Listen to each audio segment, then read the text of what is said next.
जय श्री हरि दोस्तों, स्वागत है आप सभी का हमारे आध्यात्मिक चैनल। आज हम बात करेंगे एक अत्यंत पुण्यदायी एकादशी योगिनी एकादशी की। आषाढ़ मास के कृष्ण पक्ष की एकादशी तिथि को मनाई जाती है। इस एकादशी का विशेष महत्व है। इसे सभी पापों का नाश करने वाली और मोक्ष प्रदान करने वाली एकादशी कहा गया है। इस दिन श्री हरि और माँ लक्ष्मी की पूजा अर्चना करने का विधान है।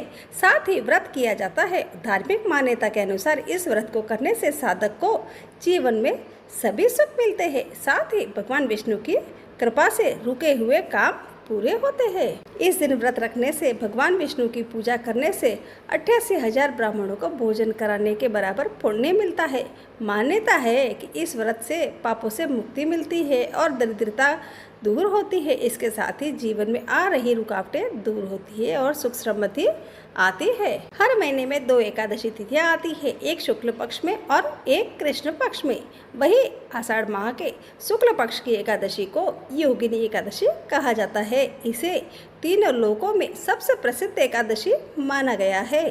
इस दिन भगवान विष्णु और माता लक्ष्मी की विशेष पूजा की जाती है। ऐसा कहा जाता है कि इस व्रत को करने से जीवन में सुख समृद्धि आती है और पापों से मुक्ति मिलती है। ऐसे में आइए जानते हैं योगिनी एकादशी 2025 की तिथि, पूजा विधि, शुभ मुहूर्त, पारण का समय, मंत्र और इसका धार्मिक महत्व और इसके पीछे की कहानी क्या है। इन सब की जानकारी दूंगी, आप ध्यानपूर्वक सुनिएगा। अक्सर है एकादशी तिथि को लेकर उलझन की स्थिति बनती है। ऐसे में योगिनी एकादशी की सही तिथि को लेकर भी कंफ्यूजन बनी हुई है। 21 को या 22 कब रखा जाएगा। योगिनी एकादशी का व्रत लेकर भक्तों में असमंजस है। इसे लेकर भक्तों में असमंजस की स्थिति है। ऐसे में यहाँ जारी योगिनी एकादशी का व्रत इस साल किस दिन रखा जाएगा और व्रत का पारण कब होगा, इस प्रकार मैं आपको इस वीडियो में सारी जानकारी दूंगी। आप मेरे इस वीडियो को अंत तक जरूर सुनिएगा। पंचांग के अनुसार आषाढ़ माह के शुक्ल पक्ष की एकादशी तिथि 21 जून 2025 को पड़ रही है।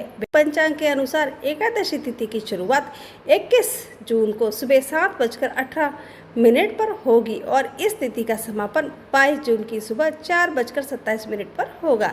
ऐसे में उदया तिथि के अनुसार व्रत 21 जून को भी रख सकते हैं और 22 जून को भी रख सकते हैं।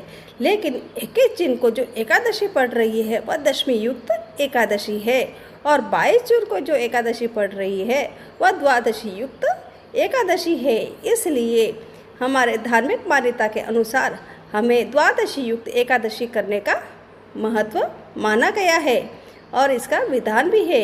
अगर द्वादशी युक्त एकादशी हम करते हैं तो इसके पुण्य के बराबर और कोई पुण्य नहीं है। इस एकादशी का फल अनंत गुना फलदायी है। इस एकादशी को एकादशी, द्वादशी और त्रयोदशी स्पर्श हो रही है तो इस एकादशी को त्रिस्पर्शा एकादशी भी कहते हैं। ये भगवान विष्णु को बहुत ही प्रिय है। जो लोग 21 जून को व्रत करेंगे उनका पारण समय दोपहर 1:47 से 4:35 तक है। इस बात का ध्यान रखें कि पारण करते समय हमें सात्विक भोजन ही करना है और भगवान का स्मरण करते हुए रहना है। अगर जो 22 तारीख को एकादशी करते हैं तो उनके पारण का समय सवेरे 5:23 से लेकर 8:12 तक कर सकते हैं। योगिनी एकादशी का व्रत का पालन दशमी के दिन शाम के से ही शुरू हो जाता है। दशमी को गेहूं, मूंग, जौ और नमक का सेवन नहीं करना चाहिए। एकादशी की सुबह स्नान कर व्रत का संकल्प लेना चाहिए और पूजा स्थल पर एक कलश में जल भरकर भगवान विष्णु की प्रतिमा और तस्वीर के सामने दीपक जलाना चाहिए। उसके बाद भगवान को पुष्प, फल और तुलसी दल अर्पित करना चाहिए। विष्णु सहस्त्र नाम या ओम नमो भगवते वासुदेवाय मंत्र का जाप करना चाहिए। अंत में आरती करना चाहिए और भोग अर्पित करना चाहिए।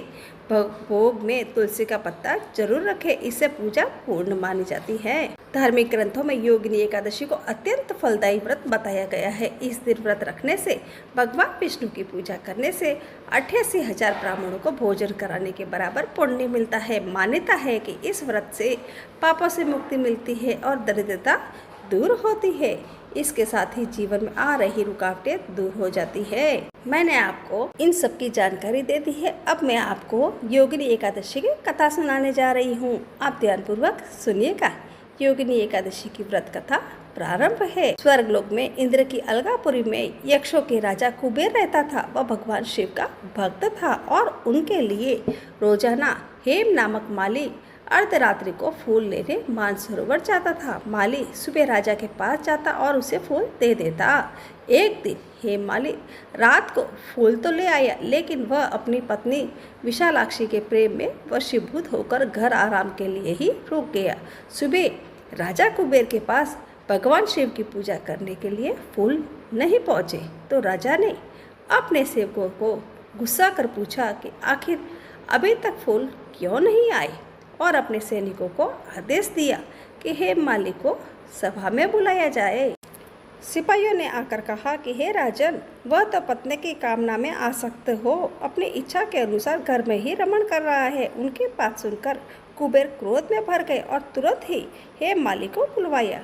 देर हुई जानकर हेममाली के नेत्र भय से व्याकुल हो रहे थे। वह आकर कुबेर के सामने खड़ा हुआ। उसे देखकर कुबेर की आंखें क्रोध से लाल हो गई। वे बोले, ओ पापी, ओ दुष्ट, ओ दुराचारी, तूने भगवान की अवहेलना की है, अतः कोढ़ से युक्त और अपनी उस प्रियतमा से युक्त होकर उस स्थान को भ्रष्ट होकर अन्यत्र चला जा। कुबेर के ऐसा कहने से वह उस स्थान से नीचे गिर गया। उस समय उसके हृदय में महान दुख हो रहा था। कोढ़ों से सारा शरीर पीड़ित था, परंतु शिव पूजा के प्रभाव से उसकी स्मरण शक्ति लुप्त नहीं होती थी। पातक से दबा होने पर भी वह अपने पूर्व कर्म को याद रखता था। तदंतर इधर से उधर घूमता हुआ वह पर्वतों में श्रेष्ठ मेरुगिरी के शिखर पर गया। वहाँ उसे तपस्या के पुण्य मुनिवर मार्कंडेय जी का दर्शन हुआ। पाप कर्म यक्ष ने दूर से ही मुनि के चरणों से प्रणाम किया।